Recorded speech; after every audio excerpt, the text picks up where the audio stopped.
okay, I really will use my shit. I promise. Please, wait, no! What's up, guys? It's Erica with Not Your Average EDC. Had to get a little bit silly today. Today, we have a very fun topic to go over. I apologize ahead of time for the super glitchy camera thing.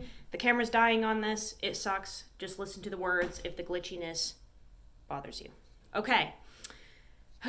A constant conversation on the channel and the Instagram page, etc., is why do I like sharpened pry bars so much? Why do I like the Emerson Mini A100 blade shape so much? Why do I like it over more slicey blade shapes like the Delica? And I've been trying to figure out how to explain why this is superior in my opinion, and I think I finally dialed in a good explanation. So, to start off, I usually, for the most part, call my knives like work EDC knives. So I understand that most people with EDC knives, everyday carry knives, use them for opening packages in mail and breaking down boxes. I understand that. So for me, I call my EDC knives work EDC knives because I have always worked blue collar jobs basically, and these are work knives for me. I don't do a lot of package opening. I'm broke. So my EDC knives do things for me that yours probably don't. Hence the name work EDC knives. They are working knives. So I'm going to go over, I wrote them down, the everyday tasks that I have encountered over the past year that literally I did every single day on my different jobs, and I'm still doing them now. So this is not all of the tasks that I have done. This is just the basic ones that I literally do just about every single day because I have a blue collar job and I work. I don't sit at a desk. So things that I've done in the past year that I encountered every single day where I needed a hard use blade. Hose cutting for machines, like giant industrial machines, big hoses for them, tubing, and cutting those things on concrete. Sounds silly, I know, but when you're in an empty warehouse with nothing to cut on other than the floor, you will be cutting on the floor. So yes, I was cutting hose on concrete floors. Feed bags, dog food bags, produce bags, bags of soil when I was in landscaping, and also I have a homestead, so the garden. Fertilizer bags, quickcrete bags. If you don't know what that is, it's concrete, but very fast producing concrete. So it's in these bags that you can get at Home Depot, and it's just filled with a bunch of concrete rocks. Mulch bags, plastic sheets, like the big plastic sheeting used outside, and we used to cover the machines with it. Tarps, laminate, vinyl, aluminum cans, cardboard. The aluminum cans I used to cut in half and put them around my plants when they were growing so the bugs wouldn't get to them. Paracord, baling twine, rope, burlap, string, shoelaces, leather laces for my lanyards. I'm constantly putting lanyards on my knives. Machine packing, if you don't know what that is, it's a square, very thick, fibrous rope that you pack industrial machines with. And pallet straps. Now we're moving to the outdoorsy type stuff, sort of. Vines, small branches, roots, fruits and veggies in the garden, any type of tangled overgrowth, and carving wooden stakes, again, for the garden. Prying brackets, this is moving into when I was doing house renovations. Paint cans, scraping paint, scraping glue, scraping caulking, pulling staples, scraping labels, puncturing air and drain holes in miscellaneous containers, and I have used the back of my knife as a hammer when need be. So, those are literally things that I either did or do every single day in my life because I am a very busy and hardworking girl. So, why would something like this not necessarily work for me? Well, this would probably break. If I were only opening packages all day, this would be awesome. right? This is great. I don't really need much more than that. But I'm not doing that. And the point is, when you are working in a blue collar field, people like me tend to need a tool that can do a little more than just slice, right? So, as crazy as this may sound, in reality, I technically don't need a super hair whittling edge. I really don't, because the tasks that I'm doing don't require that. I don't need a thin, slicey blade at all, and I don't need it to whittle hairs. That is not something that I encounter. I don't need to whittle my own hairs for work. I don't get paid to sit and whittle my hairs. And I don't get paid to open cardboard boxes. So I get paid to do many, many tasks as fast as I can, and I don't need a razor sharp edge. But what I do need is a decent cutting edge, right, with some tooth to it, so that I can cut things. But I also do need it to do other stuff. I need it to poke and pry and wiggle its way into things, and just almost do like messy cuts, I like to call it, because I don't need precision at any of my jobs. Romy is, if you can hear her, she's very sad. She's very, very sad and crying. Hi.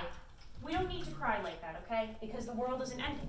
I don't need a very precise edge, and a lot of us don't, because we really are just messily cutting things where we don't need that type of precision. We just need it to get the fucking thing open that we need open. And I think that's where the lines get blurred often, because EDC usually for most people just means package opening, but that's like not what a lot of us blue collar workers are doing. So we really do need something robust, maybe a little thicker, maybe with a decent reinforced tip on it. We don't need it to have that like crazy edge. Guys, this is my life. Every time, let's see, there's the cuckoo dogs. You kick her out, she cries. You bring her in, she's insane. That's Nicole's dog yet again. So we're vlogging. Get out. Get out. So does that make sense, guys? I hope that kind of clears things up, because I know for a fact that a lot of my brothers and sisters in blue collar fields really, we really don't care a ton about blade steel, because we, like, as long as it can hold a decent toothy edge for like a decent amount of time because we're busy, that's like all that matters. So like this slicey, dicey, new and improved steel bullshit doesn't really mean anything to us, because that's not what we need. We just need the knife to slice or cut open, I should say, basic materials, and we need it to not break when we use it. We need to make sure that the tip is not thin like this so that it doesn't break off in the field. We need to make sure that it holds like a decent edge so that it lasts all day cutting lots and lots of stuff. We need it to have high impact resistance. We need to have high impact resistance because we hit things like staples and nails and rocks in our line of work, right? So, like, does that make a little more sense as to why I'm not huge into the slicey, dicey stuff? Because I don't need that. I really don't. I do a lot of messy, quick cuts where I'm just kind of slicing something open willy-nilly, and that's really it. So, for me, we have the Emerson Mini A100. This is like my ultimate work EDC knife. Right behind that, we have the Benchmade 940, another fantastic option for work EDC, crazy robust if you need something that does things other than slicing and cutting. Benchmade Mini Grip, another one. Very robust, a little more slicey than most of them, so it's really good. But that tip, reinforced and super pointy, great for poking and prying. Chris Reeve Small Sebenza, another really good one. I really like this as a work knife because it is actually pretty darn robust. For being so kind of like thin and elegant, This one has its problems that I have 8,000 videos on.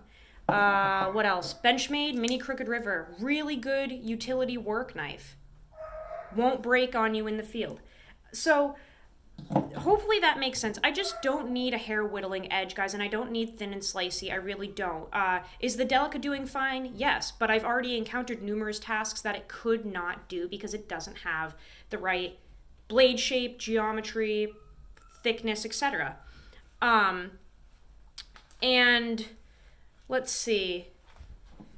The Para 3, one of my favorites, but again, you're kind of limited. You're kind of limited here, even with the length. It's a pretty short cutting edge because I've discussed how this hole gets in the way of sawing motions. I have videos on all of this stuff, guys. If you go back on my channel, you'll find a lot of this. And like all of those tasks that I mentioned from this notebook, I literally wrote these down because I have either pictures on my Instagram, videos on my Instagram, or videos on YouTube of me recording myself actually doing those things. Like, I kid you not, you can go back on my channel and I have recorded myself using a $475 Chris Reeve Small & Cosi to cut open concrete bags, like just fucking hashing through them. I have like videos of me scraping paint with a Sebenza, butchering rabbits with a Sebenza. Like, I'm not kidding. I have videos and proof of all this stuff of me actually doing it. So this is not just bullshit talk. I have proof on my channel, recordings of me beating the living shit out of these knives and why I need them to be so robust and strong. Bug Out, another really good one. I haven't pushed this crazy far. It's very good. I will be testing it, but I do think that the thinness may be a problem if I am back in the construction field. Like when I'm testing this knife, that might be a problem. So I know my brothers and sisters in the movement and in the blue collar industry, I know you guys feel the same way. We don't need thin and slicey, dicey, and hair whittling. We need hard use, strong, robust knives that we can rely on to do things further than slicing. And if you don't believe in using your knife as something other than a knife, then don't watch the channel. But if you're part of the movement, go use your motherfucking shit and have a great day. See you later.